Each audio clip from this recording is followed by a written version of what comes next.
সরকার গঠন করতে হলে ধৈর্য ধরতে হবে। সরকার গঠন করতে হলে দিনের ভোট দিনে করতে হবে।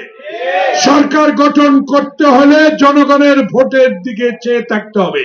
যদি সরকার গঠন করতে হয় জনগণের সেবা করতে হবে। 16 বছর আমার নেতা তারেক রহমান, আপনাদের নেতা তারেক রহমান বাংলাদেশে গণতন্ত্র উদ্ধারের জন্য যে সংগ্রাম করেছে সেই সংগ্রামের ফল জুলাই।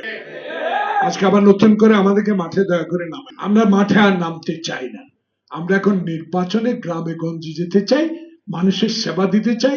16 বছর যেই টাকাগুলো লুট করে নিয়ে গেছে সেই টাকাগুলো আবার সঞ্চয় করে বাংলাদেশের মানুষের ঘরে ঘরে শান্তি পৌঁছায় দিতে চাই।